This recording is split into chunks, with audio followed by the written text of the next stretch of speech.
He said they were properly secured. I don't think a toilet is a skiff. Maybe I'm wrong. Better than a Corvette. Yeah. Here you go. Misdirection. Misdirection. Just take. Yes, it is. The lead candidate for the Republican nomination for president is going to hit a couple of troubles with the new 37-count indictment that was sent down by special counsel Jack Smith this week. Considering the cavalierness of Donald Trump's actions, the absurdity of it, some commentators are laughing about just the sheer gall, the audacity of some of the efforts that Donald Trump went through to conceal this and try to get away with it. It spilled over to Fox News. Now, this particular commentator comes a little bit from the left, if you know, considering it is Fox News.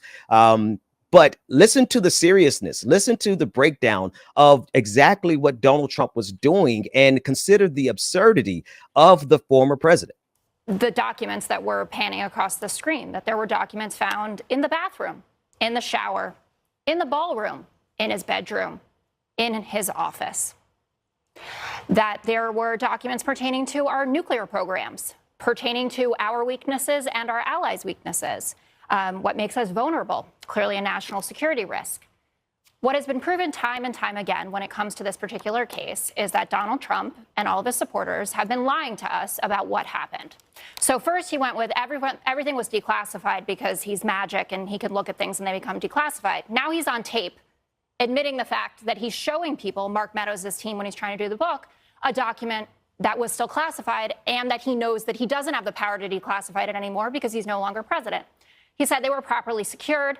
I don't think a toilet is a skiff. Maybe I'm wrong. Better than a Corvette.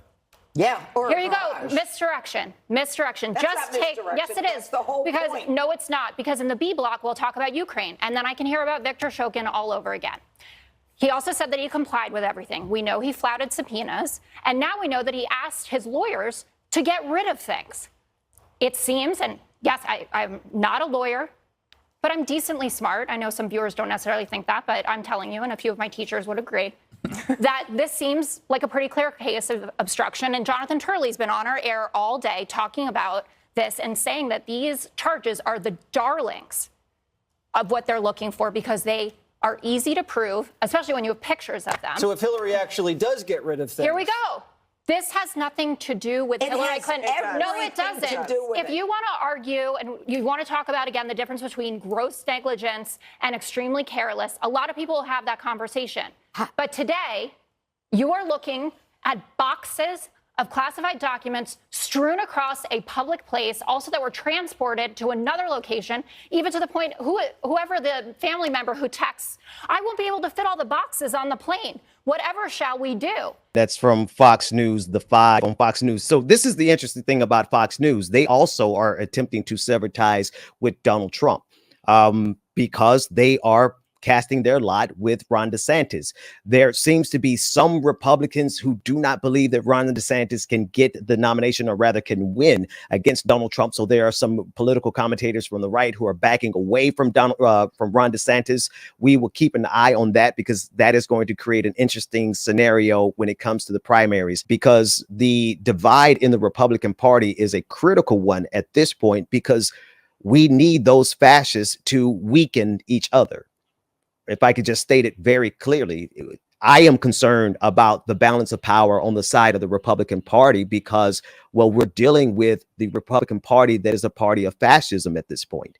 When we look at the agenda of Ron DeSantis and we look at someone like Donald Trump, who is eagerly attempting to outflank Ron DeSantis to the right to see who can be the most draconian.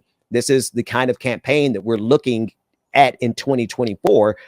It will do humanity all the good in the world if Donald Trump and Ron DeSantis are able to eviscerate each other sufficiently enough that they come out of the primaries weakened.